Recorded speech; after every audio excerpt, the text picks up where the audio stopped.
오늘 본문에 보면 입만무성한 무화과나무 열매가 없으므로 책망을 듣고 뿌리까지 다 말라버렸어요. 예수님이 시장하셔서 무화과나무 아래 가신 것은 인성, 사람이시기 때문에 시장하셨고 사람이시기 때문에 찾아가신 거지요. 그런데 한마디 저주했을 때에 나무가 뿌리까지 다 말라버린 것은 예수님의 신성, 천지를 창조하시고 인간을 만드신 모든 만물이 주님의 명령에 복종하는 신성을 나타내 주고 있는 거지요. 그래서 오늘은 이 열매가 있어야 이런 제목으로 신앙인이 맺어야 될 열매가 무엇인지를 상고하면서 은혜를 나누고자 합니다. 무화과나무의 특징을 며칠 전에 말씀드렸는데, 무화과나무는 잎이 피기 전에 열매가 맺혀지는, 꽃이 피는 것이 아니라 열매부터 맺혀지는 것이 이게 무화과나무예요. 그런데 어제 자천정 벚꽃 축제를 했는데 좀 덜 피는데 좀 일찍 한 것 같아요. 그런데 벚꽃의 특징은 뭐냐? 벚꽃은 잎이 자라기 전에 뭐가 피요? 꽃이 피는 거예요. 꽃이 활짝 피었다가 지면서 잎이 무성해지는 이 벚꽃을 우리가 보잖아요. 안 보신 분은 이번에 가서 보시기 바랍니다. 요새는 시내 안에도 벚꽃이 굉장히 많잖아요. 무화과 지금 잎이 무성하면 열매가 있어야 되는데 오늘 성경에는 때가 아니라 그랬어요. 이 말이 뭔가 하니 열매가 많이 맺히는 무화과철이 아니라는 거예요. 그러나 무화과는 1차, 2차, 3차까지 열리기 때문에 잎이 무성하면 열매가 많이 달리지는 않아도 몇 개라도 있어야 되는 게 정상이기 때문에 예수님이 찾아갔는데 열매가 없으므로 예수님이 저주하심으로 말라버렸던 그 사건을 오늘 이 본문에서 기록하지요. 이 사건이 고난주간, 예수님이 오늘 종려주일에 입성하셔서 셋째 날 화요일에 되어진 사건 아닙니까? 학습 세례 받으시면 신앙의 열매를 맺어가야 될 줄 믿습니다. 시골 농부가 과일 농사를 위해서 과일 나무를 심었는데 과일이 잘 맺히면 얼마나 좋겠어요. 그런데 만약에 과일 나무를 심었는데 과일이 맺혀지지 아니하면 그 나무는 비어가지고 땔감밖에 되지 않아요. 여러분, 과일 나무를 심어보면 과일이 잘 맺혀지는 나무도 있지만은요, 과일이 시원찮게 안 맺히는 것도 있고 해거리 하는 것도 있어요. 해거리가 뭔지 아세요? 올해는 열렸는데 내년에는 안 열려. 또 그 다음에 열려. 이런 것을 해거리라 그래. 그렇다면 오늘 우리가 신앙생활은 해거리도 하지 말고 안 맺히지도 말고 신앙의 열매를 많이 맺히시기를 주님의 이름으로 축원합니다. 여러분, 나무는 열매를 보고 알아요. 감이 열렸으면 무슨 나무? 대추가 열렸으면 대추나무. 배가 열렸으면 배나무. 사과가 열렸으면 분명히 그 사과나무입니다.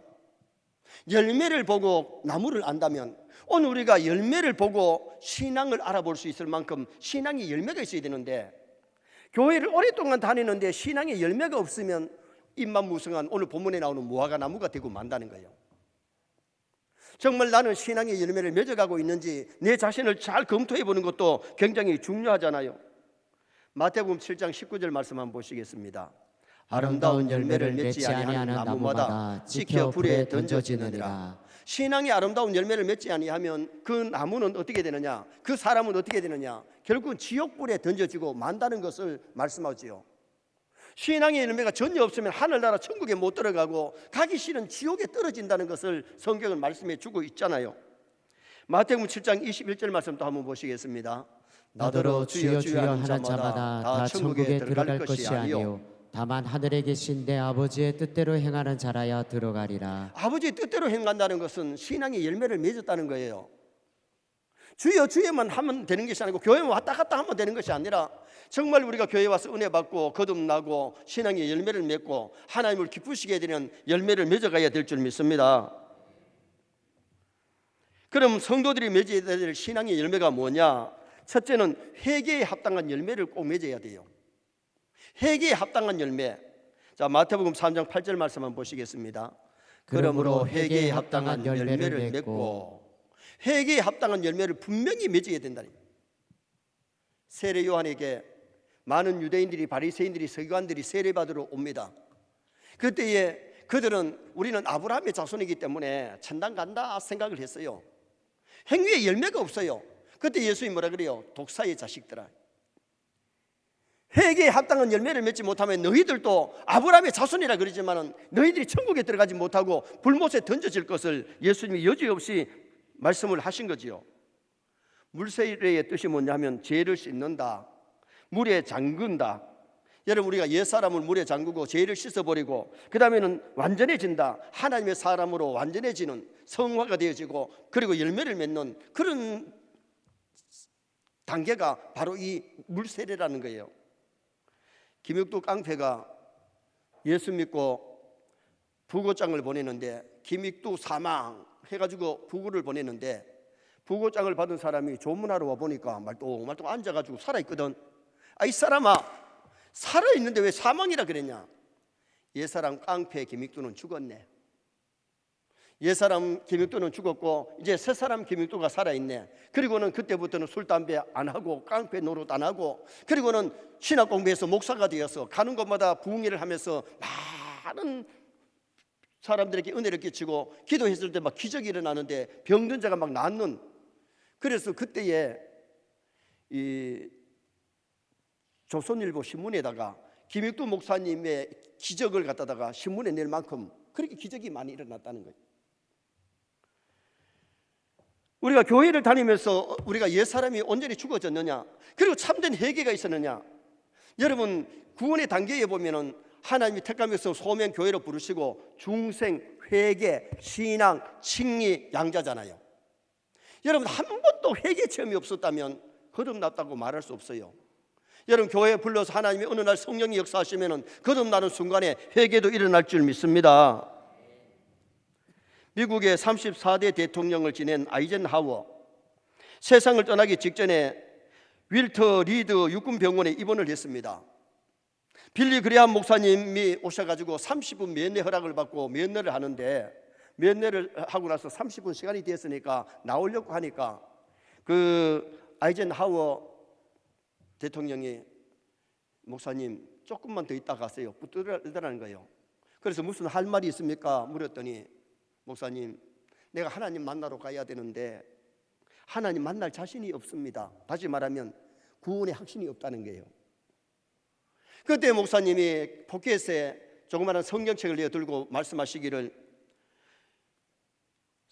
선행으로 구원받는 것이 아니고 율법으로 구원받는 것이 아니고 대통령이 했다고 구원받는 것이 아니고 인간이 어떤 무엇으로 구원받는 것이 아니라 예수 그리스도를 영접하여 믿어야 구원받습니다. 그리고 지난날의 허물을 회개해야 구원을 받는 거지 죄를 가지고는 천국 갈 수 없노라고. 그래서 분명히 말씀을 전했더니 아이젠하워가 빌리 목사님 감사합니다. 이제 내가 주 맞을 준비가 됐습니다. 그러면서 그가 대통령 하면서 이때까지 지내오면서 지은 잘못들을 정말 회개하고 주 맞을 준비해서 눈을 감고 하늘나라에 가게 됐다는 거죠. 여러분, 대통령이 했기 때문에 천국 가는 게 아니고 선행을 많이 했기 때문에 구원받는 건 아니에요. 구원받는 조건은 믿음인 줄 믿습니다. 회개해야, 정말 거듭나야, 회개해야, 믿음을 가져야 하나님 아들, 딸이 될 수 있고 구원받을 수 있는 진리를 성경이 우리에게 말씀해 주고 있는 거지요. 기독교를 핍박했던 바울이 예수 그리스도를 만나고 나서 사울이 변하여 바울이 됐을 뿐만 아니라 철저하게 잘못을 회개하고 거듭나는 삶을 살았을 때에 위대한 사도가 될 수가 있었던 거지요. 시편 51편 17절 말씀 한번 보시겠습니다. 하나님께서 구하시는 제사는 상한 심령이라. 하나님이여 상하고 통회하는 마음을 주께서 멸시하지 아니하시리이다. 상한 심령, 통회하는 마음이 뭐예요? 이게 바로 회개예요. 여러분, 회개 없이 죄를 가지고 교회 와서 예배 드리면 그 예배가 하나님께 상달이 안 돼요. 기도를 해도 응답이 안 돼요. 정말 우리가 중요한 것은 교회에 와서 예배 드리는 그 어느 날 성령이 역사하심으로 회개운동이 일어나기를 주님의 이름으로 축원합니다. 회개해야 구원받는 거예요. 그렇기 때문에 예수님의 첫 번째 설교, 세례요한의 첫 번째 설교가 회개하라 천국이 가까웠느니라. 회개 없이 천국 못 가기 때문에 거기에 회개하라고 예수님이 세례요한이 얘기를 한 거죠. 마태복음 3장 10절 말씀 또 한번 보시겠습니다. 이미 도끼가 나무 뿌리에 놓였으니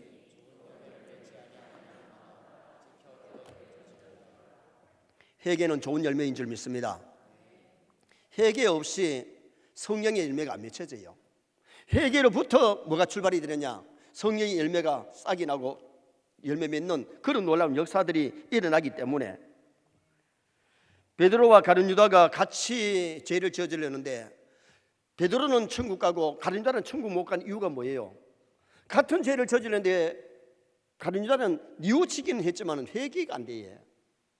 그런데 베드로는 달기 울음소리를 듣고 주님의 말씀이 생각나서 가슴을 떨리고 땅을 치면서 하나님 앞에 회개함으로 말미암아 위대한 사도가 될 수 있었던 것을 우리는 성경을 통해서 보게 됩니다. 계시록 22장 14절 말씀 한번 보시겠습니다. 자기 두루마기를 빠는 자들은 복이 있으니 이는 그들이 생명나무에 나아가며 문들을 통하여 성에 들어갈 권세를 받으려 함이로다. 두루마기를 빤다는 것이 뭐예요? 이게 죄를 회개하는 걸 말해요. 우리의 신앙의 예복을 빨고 회개해야 천국까지. 죄를 가지고는 하늘나라 천국문을 통과할 수 없어요. 들어가지를 못해요. 그렇기 때문에 우리가 정말 중요한 것은 신앙생활 하면서 죄를 회개해야 되는데, 어제 우리 입교하면서 제 900명이 뭐냐 물었더니 거짓말하지 말라. 그래, 거짓말 해봤나 안 했나 하니 거짓말 했대. 회개했나 안 했나 하니 회개 안 했대. 언제 할래 그랬더니 내일 한대. 오늘 안 하겠지. 여러분, 십계명을 저질렀으면 회개해야 되지. 십계명을 저질렀고 회개 안 하면요 하늘나라에 들어가지를 못한단 말이요. 죄를 가지고서는 못 들어가요. 그래서 고난주간에 예수님이 왜 십자가의 고난을 겪으셨느냐, 왜 십자가에 피 흘리고 죽으셨느냐, 우리 죄를 사시려고 예수님이 십자가 지셨어요. 아멘입니까? 그러므로 예수님의 십자가 사랑을 알고 우리도 주님을 사랑하고 십자가를 지고 주님을 따라갈 수 있는 그런 믿음의 사람이 되어야 되거든요. 그래서 오늘 우리가 중요한 것은 분명히 신앙인은 회개에 합당한 열매를 맺어야 돼. 이미 모욕한 사람은 발치는 회개가 있기를 주님의 이름으로 축원합니다. 두 번째는 입의 열매를 맺어야 될 것을 말씀했습니다. 입의 열매. 자, 잠언 12장 14절 한번 보시겠습니다. 사람은 입의 열매로 말미암아 복록에 족하며 그 손이 행하는 대로 자기가 받느니라. 사람은 입의 열매로 복록에 족한다. 입의 말 때문에 복을 받기도 하고 때에 따라는 저주를 받기도 한다는 거예요. 그래서 신앙인은 입술을 참 조심해야 되는데, 입의 열매, 선한 말을 하면 선의 열매가 오지만은 악한 말을 하면 악한 열매를 거두게 된다는 거죠. 잠언 18장 21절도 보시겠습니다. 죽고 사는 것이 혀의 힘에 달렸나니 혀를 쓰기를 좋아하는 자는 혀의 열매를 먹으리라. 죽고 사는 것이 혀의 열매에 있다. 말잘해 가지고 복이 되는 사람도 있지만은 말 잘못해서 죽음을 당한 사람. 이스라엘 백성들이 출애굽해서 수많은 사람이 광야에서 쓰러졌는데 죽었는데 왜 죽었느냐? 원망하고 불평하다가 수많은 사람이 죽었어요. 그렇다면 오늘 우리가 쉽게 원망하고 불평하면 안 돼요. 여러분, 진짜 믿음에 들어가면 하나님의 절대 주권을 믿는 사람은 원망 불평이 없을 줄 믿습니다. 요 보세요. 그 많은 재산 다 강도들이 뺏어가고 몸에 병이 들어도 자식 다 죽어도 하나님의 절대 주권을 믿었던 욥의 입술에는 원망이 없어요. 그래, 욥이 안에는 하나님 욕하고 죽어라, 하나님 승리다 하더니 뭐 잘된 게 뭐 있노 하고 욕하고 도망가 버렸잖아요.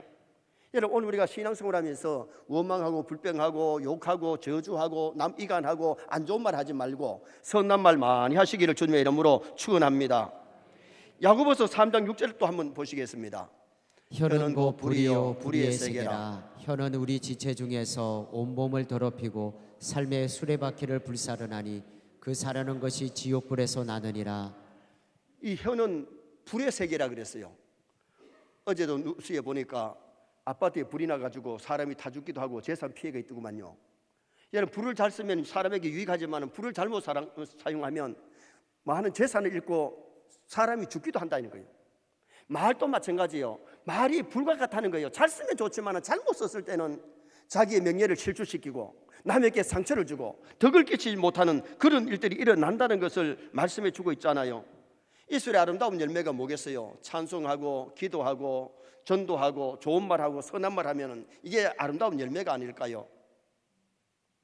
여러분, 예수님이 예루살렘에 입성하실 때에 호산나 호산나 승리하소서 승리하소서, 그는 못 씻었지만 조금 위에 돌변해가지고 예수님을 십자가에 못 박으소서 십자가에 못 박으소서 그렇게 소리 질렀던 사람들이 예수님을 십자가에 못 박고 채 40년이 지나기 전에 로마에 의해 가지고 나라가 멸망하잖아요. 수많은 사람이 죽음당하고 수많은 사람이 포로되어 가잖아요. 왜? 입술의 열매.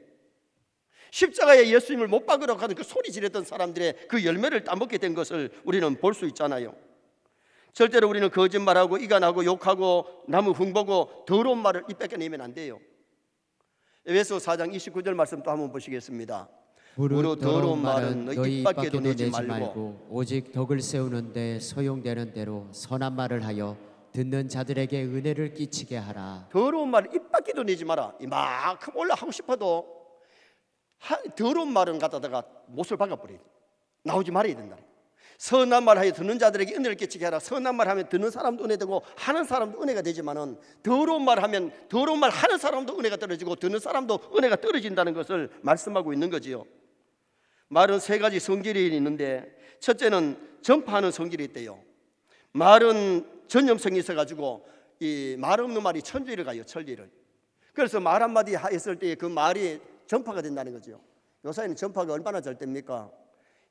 핸드폰이 있어가지고요, 미국에 전화해가지고 미국에 막 소문이 퍼지고, 유럽에 전화하면 프랑스에 파리에 막 소문이 퍼지고, 그렇게 전파가 잘 되는 거잖아요. 그 다음에 말은 커지는 성질이 있는데 눈덩이를 굴리면 커지는 것처럼요, 말은 하면 자기 생각을 보태가 말하기 때문에 요 말이 요만했던 것이 이만해지는데 콩고물 묻고 밭고물이 묻어가지고 완전히 딴소리가 될 수도 있다는 거예요. 그래서 우리는 남의 말을 함부로 전하지 말아야 될 줄 믿습니다. 좋은 말은 전하면 괜찮지만 남의 안 좋은 얘기를 막 콩고물 묻히고 밭고물 묻혀가지고 막 크게 만들어서 말하지 말아야 된다는 거죠. 그 다음에 말은 한번 내뱉으면 주워 담을 수가 없대요. 물을 땅에 쏟아버리면 다시 거둘 수 없는 것처럼 말을 내뱉으면 거둘 수가 없다는 거지요. 그러므로 우리는 언어 생활을 참 조심해야 된다는 것을 말씀하고 있어요.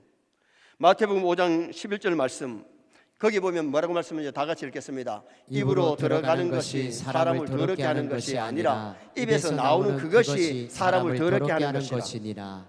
여러분, 사람이 입에 들어갈 때에 뭐 먼지 좀 묻었다고 뭐 흙 좀 묻었다고 그게 사람을 더럽게 하는 게 아니라니. 나오는 것이 막 욕하고 저주하고 안 좋은 말이 사람을 더럽히는데 자기도 더러워지고 남의 기도 더럽게 만드는 그런 일들이 일어난다는 거죠.